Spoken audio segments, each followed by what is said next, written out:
हर एक लड़की का सपना होता है कि वो डॉक्टर बने। उसकी प्रारंभिक शिक्षा से लेकर एक डॉक्टर बनने का सपना जो वो पूरा करती है, उसमें कई सारी उसकी मेहनत होते हैं, समर्पण होते हैं और कई सारी चुनौतियों का सामना भी करना पड़ता है। आज ऐसे ही मुद्दे को लेकर हम यहाँ बैठे हुए हैं।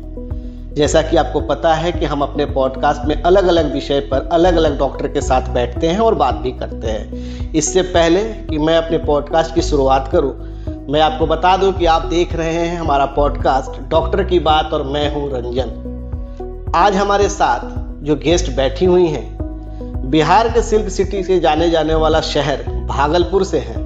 एक जानी मानी गायनेकोलॉजिस्ट के रूप में अपनी एक पहचान स्थापित कर चुकी डॉक्टर सिन्हा मैम के साथ आज हम बात करेंगे। मैम, बहुत बहुत स्वागत है आपका। Thank you so much. Ma'am, सबसे पहले तो ये जानना चाहेंगे कि आपका जो शुरुआत रहा मेडिकल की पढ़ाई से लेकर, या फिर एक सपना था कि मुझे डॉक्टर बनना है, मैं चाहूँगा कि आप हमारे दर्शकों को कुछ बताएं। बिल्कुल, थैंक यू रंजन जी, आपने इस प्रोग्राम में इनवाइट किया। ये बहुत ही अच्छा विषय है जी। एक journey of life right from very beginning से अब तक हमने क्या क्या किया है। मेरी पैदाइश हुई है एक छोटी जगह में से कह सकते हैं, बट मेरी ब्रिंगिंग अप जो हुई है ये हमारे डिफेंस एटमॉस्फेयर में हुआ है जी। मेरे फादर डिफेंस में ही was an army officer. Okay. So हम लोग हर जगह ट्रांसफरेबल जॉब्स में रहा करते थे जी। और हम लोगों की जर्नी में कभी भी हमारे पेरेंट्स ने बेटी और बेटा में फ़र्क नहीं समझा जी। मैं सबसे बड़ी थी घर में, जी। So I was given due respect like a son. जी। तो सबसे दुलारे, सबसे प्यारे, तो उस तरह का माहौल था। एंड डिफेंस के एटमॉस्फेयर आप समझ ही सकते हैं कि very broad mentality. So my parents were also very broad mentality. तो शुरू से कभी भी उन्होंने फ़र्क नहीं किया, और चाहे एजुकेशन हो, चाहे स्पोर्ट्स हो, चाहे कोई भी एस्पेक्ट ऑफ लाइफ में। जी। और आपने पूछा कि डॉक्टर बनने का सपना, बिल्कुल एक्चुअली मेरी माँ को डॉक्टर बनना था, but due to financial crisis वो नहीं कर पाई थी। उन्होंने प्री मेडिकल एंट्रेंस टेस्ट में उनका सिलेक्शन भी हुआ था, बट मेरे नाना जी की आर्थिक स्थिति उस समय अच्छी नहीं थी, तो उनको एडमिशन उन्होंने नहीं लिया। फिर उनकी शादी हुई, फिर हम लोग बच्चे हो गए, सारे लोग भाई बहन सब लगातार पहले हुआ करते थे। पहले ऐसी कुछ नहीं रहती थी, गैपिंग नहीं रहती थी, तो उनके ऊपर रिस्पॉन्सिबिलिटी बहुत बढ़ गई।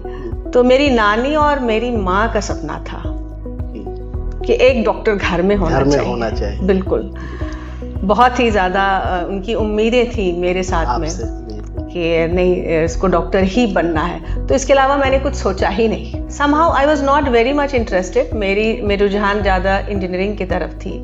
So I had taken maths and biology both। ऐसा हो गया था कि हमारा एग्जामिनेशन डिले हो गया था मेडिकल का, उसमें बाढ़ की स्थिति रहती थी, सो मेनी प्रॉब्लम्स रहते थे, पर I was preparing for IIT basically.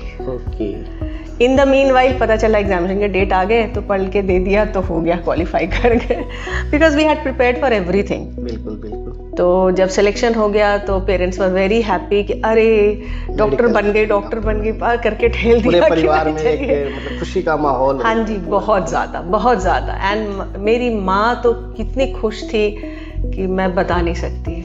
का लगता है जब बड़ा बच्चा सेटल करने जा रहा है और वो भी डॉक्टर होना, मैंने बहुत क्योंकि आपके बाद जो आपकी बहन होंगी या भाई होंगे, उनके लिए एक मतलब रास्ता भी खुल गया ना कि हमारे सामने वाला, हमारे आगे वाला एक डॉक्टर बन रहा है। ये होता ही है, हर परिवार में होता है कि इंजन अगर सही रास्ते पे जा रही है तो बाकी डब्बे भी चढ़ ही जाएंगे, पीछे से सही बिल्कुल आ जाएंगे। तो वैसी ही सोच हम लोगों के साथ हुई थी। तो इसी तरह से हम लोग की जर्नी चलती रही। ना मेडिकल कॉलेज में जब आपने एडमिशन लिया, उसके बाद फिर आपकी जर्नी कैसी रही? पहला दिन आपका मेडिकल कॉलेज में आना, नए लोगों से मिलना, नई चीज़ों को देखना। है ही, हमारे समय बड़ा रैगिंग का माहौल हुआ करता था, बड़ी रैगिंग होती थी। एंड स्पेशली मेरे जैसे लोग जो बहुत ही ज़्यादा ब्रिंगिंग अप जैसा ब्रॉड एटमॉस्फेयर में हुआ और सब चीज़ हम लोग स्पोर्टिंगली लेते थे, तो मेरे लिए बड़ा अजूबा होता था उस माहौल में एडजस्ट करना कि सभी उस नज़र से देखते थे कि अरे ऐसे है, ज़्यादा स्मार्ट लोग नहीं पसंद आते हैं, तो उस टाइप से रहता था। रैगिंग भी मेरी सबसे ज़्यादा हुई थी। मतलब वो तो एक दौर ही होगा जब हाँ बिल्कुल बिल्कुल, उस वक्त तो दौर था, अब ना नहीं है। बात करें आज से 25-30 साल पहले की। हाँ, but I really enjoyed everything और फ्लॉलेसली जो भी करना होता था करते थे। And I was a very good sportsman right from the very beginning. तो मेरा एक अलग ही रिकग्निशन था, मेरी अलग ही पहचान थी कि she is a very good sports person. तो वो हमें एक इन एडिशन मिला अपार्ट फ्रॉम माई स्टडीज़, तो मेरे लिए एक प्लस पॉइंट हुआ। मतलब वो आपका एक हॉबी भी था, एक इंटरेस्ट कह सकते हैं कि एक्चुअली मेरे father he was a very good sportsman, तो इसीलिए उन्होंने प्रमोट किया और हाँ मेरी से बड़ी उम्मीदें थी। मैंने उस ज़माने में स्टेट भी खेला हुआ था, so I had gone for inter university and so many things I had done. एक चीज़ और है मैम, जैसे कि आपने पहले बताया कि आपने पहले इंजीनियरिंग की तरफ आपका रुझान ज़्यादा था, फिर आपने मेडिकल की तरफ आपका फिर इंटरेस्ट आ गया। स्पोर्ट्स में भी आपका ऑलमोस्ट पैरेलल अगर देखा जाए तो उसमें भी आपका इंटरेस्ट है। इन तीनों चीजों को आपने कैसे मतलब मैनेज कैसे किया, कैसे बैलेंस मतलब आप करते हैं? नहीं मेरा अब मैं एनालाइज करती हूँ इस चीज़ को। I was very much balanced right from very beginning. मुझे कोई चीज़ अगर करनी होती है तो करते हैं और उसके लिए वक्त निकालते हैं। तो मैं जब यहाँ पर 10th में थी और जब मैंने इंटर यहाँ से किया था TNB कॉलेज से, तो ये था कि उस वक्त में लड़कियों का स्पोर्ट्स में जाना, plus I was the only I think I was the first girl in Bhagalpur जो स्कूटर चलाती थी। And I used to do right from class 7 से मैं स्कूटर राइड करती थी। तो सुबह 5 बजे का मेरा नियम था, अपने रैकेट अपने स्पोर्ट्स सारे आइटम्स लेके मैं प्रैक्टिस करने जाती थी। यहाँ पे टाउन हॉल उस समय कंस्ट्रक्शन हो रहा था, so at that stage I used to go to practice over there and I was the only girl roaming here and there with my racket in my hand और सारे लड़कों के साथ में हमारे फ्रेंड्स भी हुआ करते थे, तो सबके साथ प्रैक्टिस करने जाते थे। एक अच्छा एक्सपीरियंस भी आपको उस समय मिला होगा, क्योंकि किसी चीज़ की शुरुआत अगर हम करते हैं और सबकी नज़र रहती है कि भाई एक लड़की होके स्कूटर चला रही है, स्पोर्ट्स में पार्टिसिपेट कर रही है, तो लोगों की नज़र और भी ज़्यादा थोड़ी। आज भी लोग इससे मेरी पहचान बनाते हैं कि हाँ उसको देखते थे स्कूटर चलाते हुए या बैडमिंटन खेलते हुए। तो I used to always win, मेरे पास एक विनिंग एटीट्यूड रहता था। पर ऐसा नहीं है, वो करके भी फिर मैं कॉलेज जाती थी, क्लासेस करती थी। साइंस में वैसे भी टफ रहता था, एंड स्पेशली 2 सब्जेक्ट्स लेके maths and biology, it was not that easy. और उसके बाद भी ट्यूशन्स पढ़ने जाना है, पढ़ना करना, तो I used to have that balance, मेरा शुरू से रहा है। अगर बात करें मैम आपके मेडिकल कॉलेज की लाइफ की, तो आपने गायनेकोलॉजिस्ट फील्ड को चुना, और क्या ये आपको पता था कि शायद आप गायनी बनेंगी, गायनी को ही चुना है आपने, ऐसा कुछ इंटरेस्ट था? क्योंकि बहुत सारे स्पेशलिटी भी हो सकते थे। बिल्कुल थे। देखिए हमारे समय का दौर और आज के दौर में बहुत फर्क है। आजकल के बच्चे पहले से ही माइंडसेट बना लेते हैं कि मुझे ये करना है, ऐसे जाना है, इस फील्ड में जाना है और इस स्पेशलाइजेशन में जाना है। हमारे समय ना मैंने हम लोग क्या बुद्धू टाइप के थे, अरे हो गया बस काम खत्म है, आगे क्या करना है नहीं मालूम। So we used to chase our dreams like that. लेकिन जब पीजी करने लगे तब मुझे लगा नहीं, I should be taking gynae, तो उसमें मुझे इंटरेस्ट आने लगा। सो आई डिड, आई कंप्लीटेड, और इसीलिए डे 1 से हमने प्रैक्टिस भी स्टार्ट कर दी। जैसे ही मैंने पीजी अपने एग्जाम्स दिए, I clear up and came here और आई स्टार्टेड माय प्रैक्टिस। उस समय में बहुत डिफ़िकल्ट सिचुएशन था कि जॉब्स भी नहीं थे हमारे पास, कि हमारा ऐसा दौर था कि ना तो वैकेंसीज निकलती थी, ना जॉब्स होते थे, ना एब्जॉर्ब होते थे, तो क्या करें। Either we should go to other states, क्योंकि उस समय अच्छे पैसे मिलते थे, हमारे पास तो बहुत लिमिटेड मीन्स हुआ करती थी। बट आई थॉट कि नहीं, अरे अपने घर में प्रैक्टिस करो तो कम से कम सब्जी के लिए तो पैसे हो जाएंगे, लाइक वैसा माइंडसेट हुआ करते थे। और चीज़ के लिए पैसे नहीं पड़ेंगे, रेंट नहीं देना पड़ेगा, कहाँ से लाएंगे, क्या करेंगे।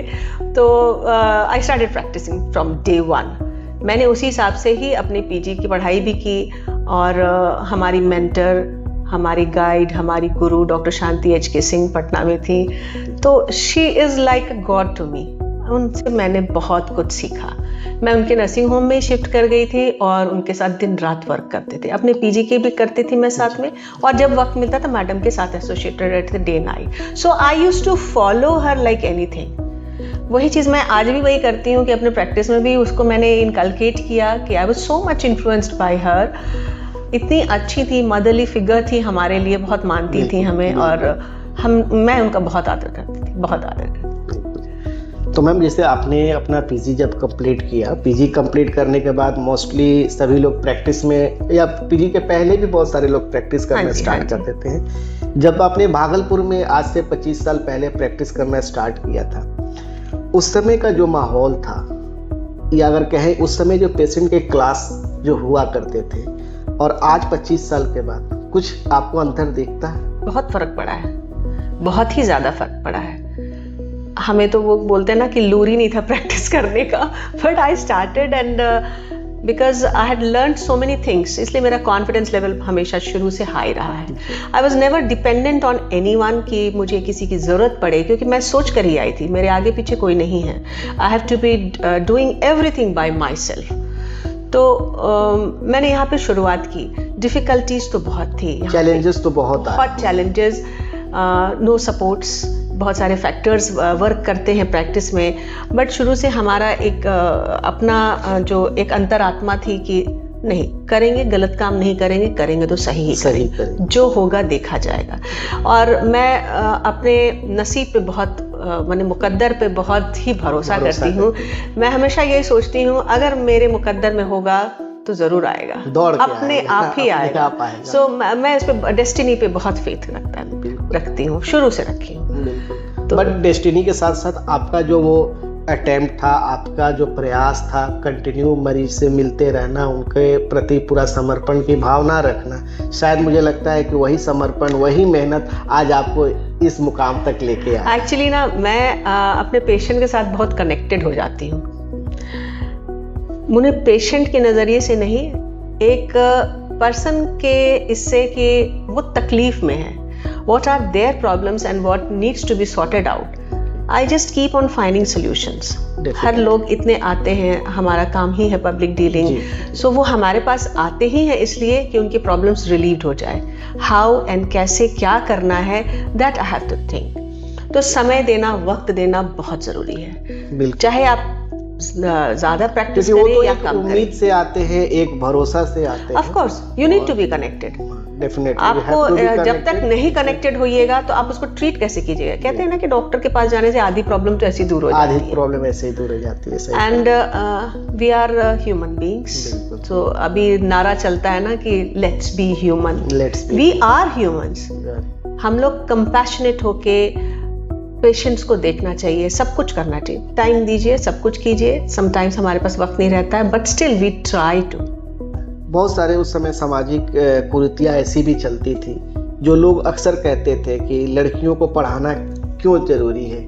ऐसा कभी आपको ऐसा फेस करना पड़ा कि? नहीं, बिल्कुल नहीं, क्योंकि मेरी माँ एक स्कूल में टीचर थी और बाद में प्रिंसिपल होकर रिटायर की, बट शी ऑलवेज प्रमोटेड। वो एजुकेशन के पीछे तो लगता है कि जैसे पूरी तरह से समर्पित है।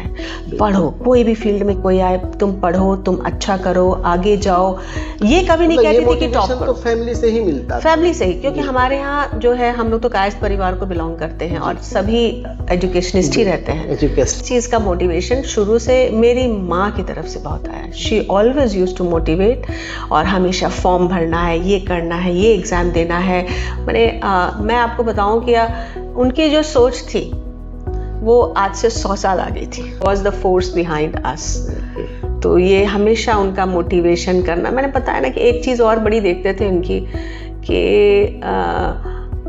एम्प्लॉयमेंट न्यूज़ आया करता था उस दौर में। बिल्कुल वीकली आता था और हमेशा हमारे यहाँ सारे एम्प्लॉयमेंट न्यूज़ आते थे। हम लोग हॉस्टल्स में भी रहते थे तो मम्मी उसकी कटिंग हम लोगों को सबको भेजा करती थी कि ये वैकेंसी निकला है, ये अप्लाई करना है, ये करना है।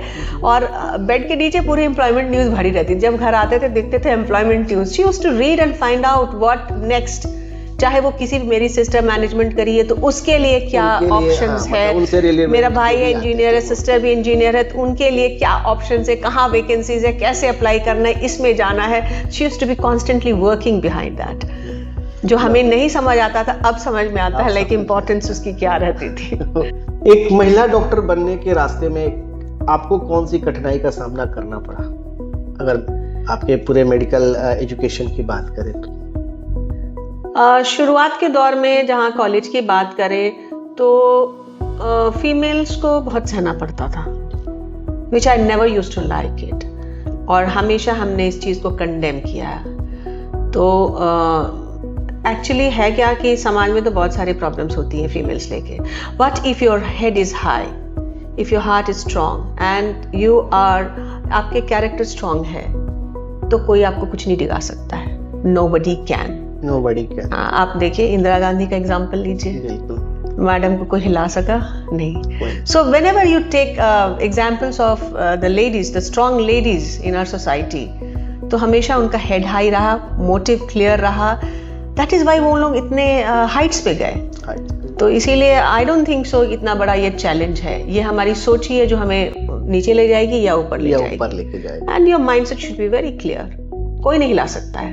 आपके प्रैक्टिस के शुरू करने के बाद क्या आपको याद है कि आपने पहला डिलीवरी के समय आपका क्या एक्सपीरियंस रहा था?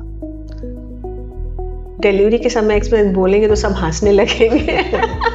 पेशेंट का डिलीवरी तो हो गया, सब कुछ हो गया. That patient was so poor कि बाद में जब राउंड्स के लगे पता चला बच्चा लेके भाग गई, पैसे भी नहीं दिए. ये सब चैलेंजेस, बड़ा ही अजीब एक्सपीरियंस. बहुत सारे चैलेंजेस ये इस टाइप के फेस करने पड़ते थे कि because I was new, I was not knowing the tricks of the trade, क्या करना है नहीं करना है, तो सब चला गया, वैसे ही चला जाता था. Many a times we had to work like this and पता चला कि we did not get money for that. एक गायनेकोलॉजिस्ट के लाइफ में एक इमोशनल मोमेंट कब आता है? देखिए, इमोशनल मोमेंट तब आता है when your patient is satisfied. अगर मैंने उसके पीछे मेहनत किया, रिजल्ट्स पॉजिटिव हो या नेगेटिव हो, that is not in our hands, but I did my best. तो लगता है कि नहीं, आई डिड इट. अपने दिल पे हाथ रख के कहेंगे कि हाँ हमने किया. और जब बहुत दिन की इनफर्टिलिटी के बाद या बहुत रेकरेंट प्रेगनेंसी लॉसेस के बाद अगर किसी का बच्चा होता है और उनकी जो खुशी होती है, like you feel like crying. Patients भी रोते हैं, मुझे भी आंसू आ जाते हैं कि सही में कि कुछ अच्छा हुआ, ऊपर वाले ने इसकी मदद की. कनेक्टिविटी हो जाती है मरीज के साथ. So that always happens to every obstetrician, always. क्योंकि आप जब किसी एक मरीज को देखते हैं एज ए गायनेकोलॉजिस्ट, एक लंबा समय डॉक्टर के साथ एसोसिएट हो जाता है. उनका लगभग 9 महीने का एक जर्नी होता है, और 9 महीने के बाद जब एक औरत माँ बनती है और एक खुशी भी मिलती है, एक डॉक्टर को भी खुशी मिलती है, उसके परिवार को भी तो खुशी मिलती है. Sometimes it takes longer times, 2-3 साल उसके पीछे ट्रीटमेंट करते करते when she conceives and when we give a live baby to the mother, तो उससे अच्छा मोमेंट तो कुछ हो ही नहीं सकता. एक जिंदगी आई है, नई जिंदगी आई है, we are giving a live child to the person. तो that is something which can not be expressed in words. कुछ चीजें वर्ड्स में एक्सप्रेस वो नहीं कर सकते. इमोशन है, एक इमोशन कनेक्ट है, जो कि उसे हम वैसे ही समझ सकते हैं.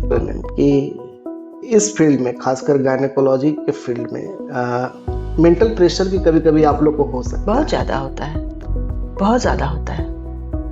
हम लोग को तो समझिए कि जब तक अच्छे से पेशेंट डिस्चार्ज होके नहीं चले जाती है, सारे डॉक्टर्स, गायनेकोलॉजिस्ट ही क्यों, सारे लोग प्रेशर ही में रहते हैं. और हम लोग तो कुछ ज़्यादा ही रहते हैं, because we are dealing with 2 patients, mother and the baby. ये हमें झेलना पड़ता है. और आजकल के दौर में इनफैक्ट उसके अटेंडेंट्स को भी झेलना होता है. बिल्कुल.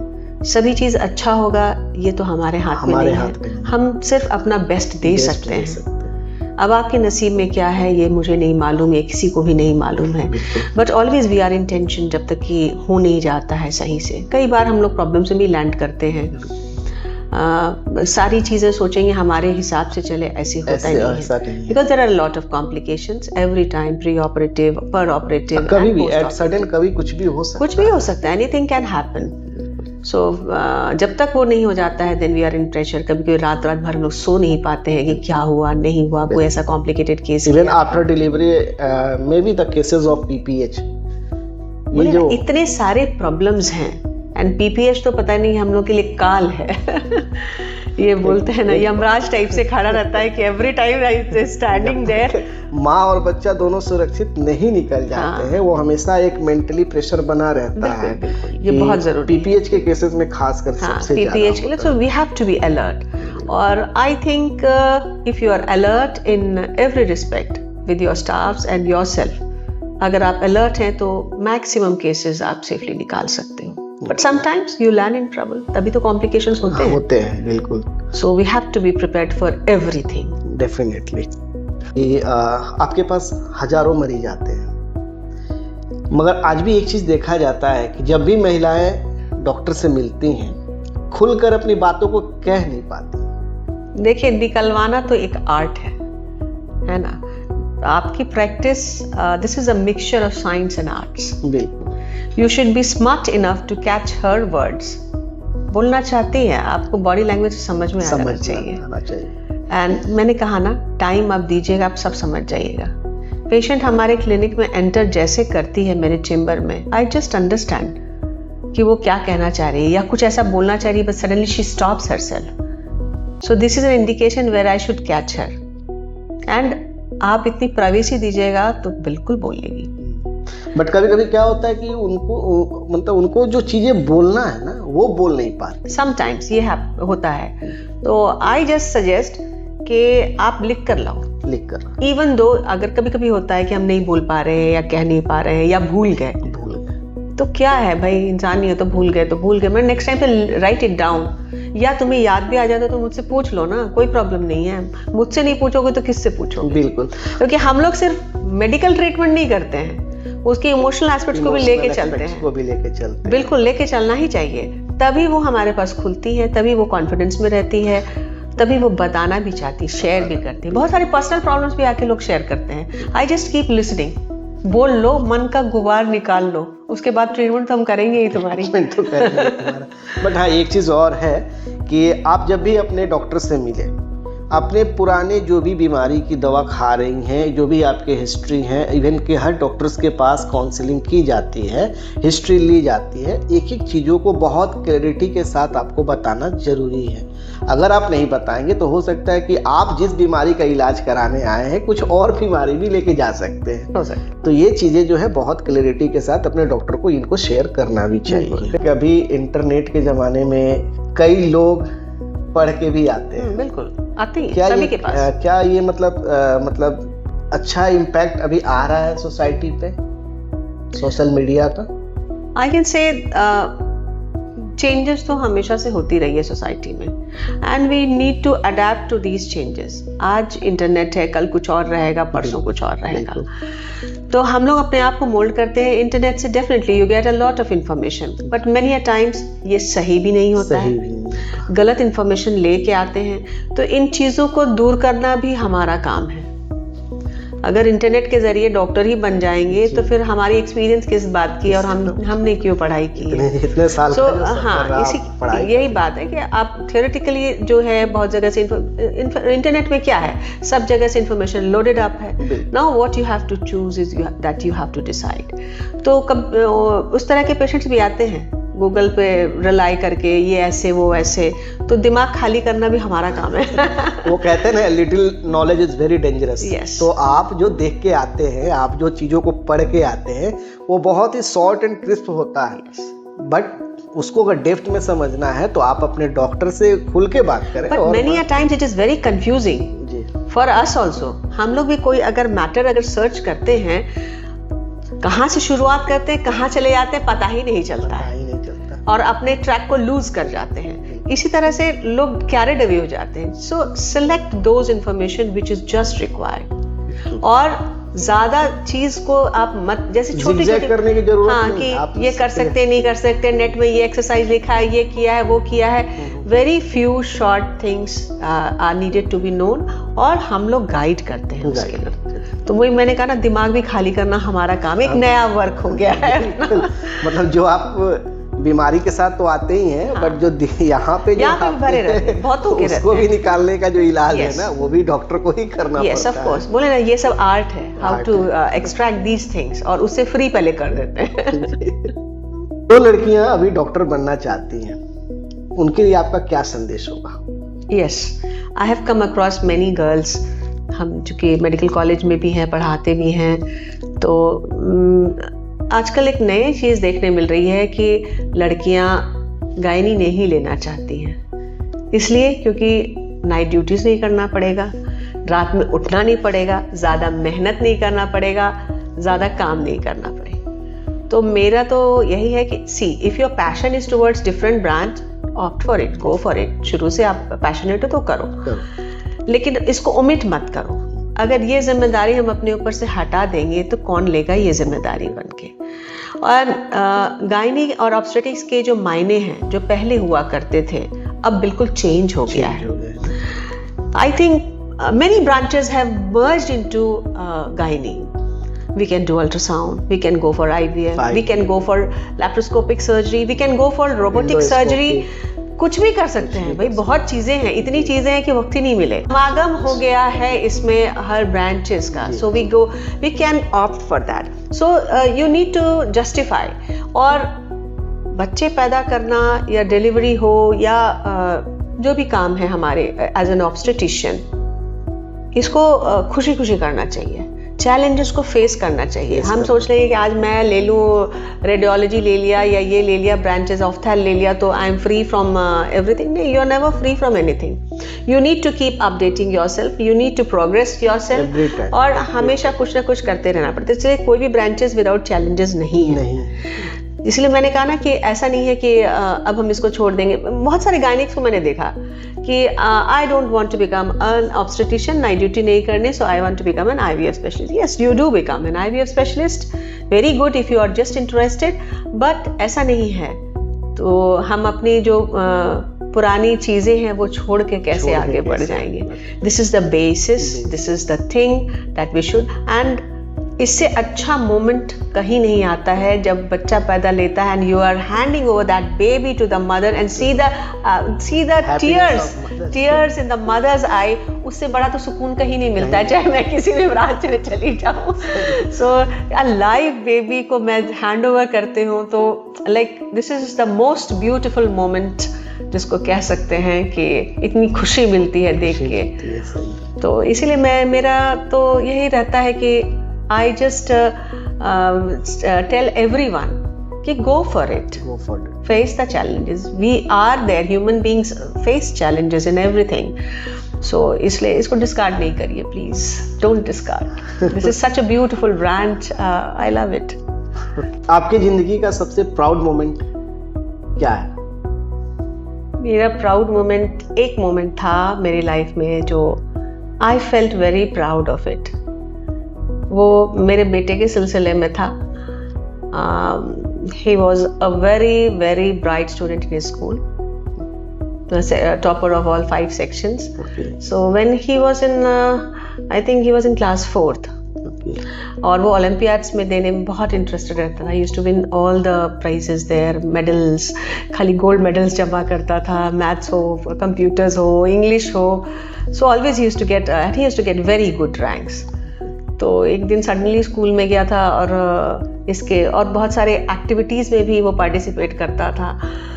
तो सडनली स्कूल से आया और मैंने देखा इतने सारे मेडल्स लाए और सब मेरे गले में पहना दिया कि मम्मा ये आपके लिए है। डेफिनेटली दैट मोमेंट तो हाँ, that was very heart touching moment कि मेरे आंसू आ गए कि अरे the reflection which I wanted कि एक्चुअली वो मुझे यहाँ पे दिखाई दिया और मेरे गले में मेडल पहना दिया। I was very much overwhelmed with that कि अगर बच्चे अच्छा करते हैं, मेरे बच्चे हो या किसी के भी बच्चे हो, तो I really look forward for them कि बच्चे मेहनत करो, सब चीज़ मिल जाएगा लाइफ में, सब चीज़ आ जाएगा। Nothing is impossible, you can not do that, go in the right direction and you will achieve it. मैं सभी बच्चों को बोलती हूँ कि एक महिला डॉक्टर होने का सही मतलब क्या होता है? देखिए, मैं महिला पहले हूँ, डॉक्टर बाद में हूँ, कहीं इसकी भी शुरुआत होती है। सो चाहे वो महिला डॉक्टर हो या कोई भी प्रोफेशन में हो, the very first thing is कि आपके घर आपकी रिस्पॉन्सिबिलिटी है। You need to have your responsibility. आप बैलेंस करके वर्क बैलेंस को चलिए, काम भी कीजिए। किसी ने प्रोफेशन में काम करने से नहीं मना किया है और आपका काम ही है ये, तो ये तो काम कीजिए ही डेडिकेशन के साथ। साथ साथ घर को भी बैलेंस करके दीजिए, अपने बच्चों को, अपने हस्बैंड को, अपने घर को, अपने परिवार वालों को भी वक्त दीजिए। So life will be beautiful then. अगर ये बैलेंस कर लिया तो कभी आपको निराश नहीं होनी पड़ेगी, किसी चीज से कोई ग्रज नहीं रहेगा। So this is the message what I want to give to every working lady. काम भी करो और बैलेंस भी करो। ये था हमारा आज का पॉडकास्ट का विषय। और जैसा कि हमने शुरुआत में ही बताया था कि हम एक छोटा सा बायोग्राफी लेकर आए थे इस पॉडकास्ट में। डॉक्टर वर्षा सिन्हा मैम के शुरुआती लाइफ के बारे में हमने बात किया, इनके मेडिकल स्टूडेंट की जर्नी कैसी रही। डॉक्टर ये अपने आप को बाद में मानती हैं, पहले अपने आप को एक महिला समझती हैं। महिला डॉक्टर होने के बावजूद भी पहले अपने परिवार को प्रायोरिटी देती हैं और साथ साथ अपने प्रोफेशन को भी लेकर चलती हैं। कई सारी चीज़ों पे हमने बात की है, जैसा कि आपने देखा भी है। उम्मीद है कि आपको ये वीडियो हमारा पसंद आया होगा। अगर किसी तरह के कुछ क्वेश्चंस आपके दिमाग में भी आ रहे हो तो हमारे इस वीडियो के कमेंट बॉक्स में जाके आप अपने क्वेश्चन को रख सकते हैं, ताकि अगली बार जब हम मैम से बात करें तो आपके उन प्रश्न को हम मैम के साथ भी रखेंगे। उसके समाधान के लिए हम पूरा प्रयास करेंगे कि हम वीडियो के माध्यम से आपको ऐसे ही समय समय पे जागरूक करते रहे आपके स्वास्थ्य के प्रति। हमारा अगला टॉपिक जो होगा वो आप महिलाओं के स्वास्थ्य से रिलेटेड होंगे। तब तक के लिए बने रहे, हमारे वीडियो को देखते रहे, लाइक, कमेंट, सब्सक्राइब और शेयर भी करें। बहुत बहुत धन्यवाद आपका जो आपने अपना कीमती समय। Thank you so much.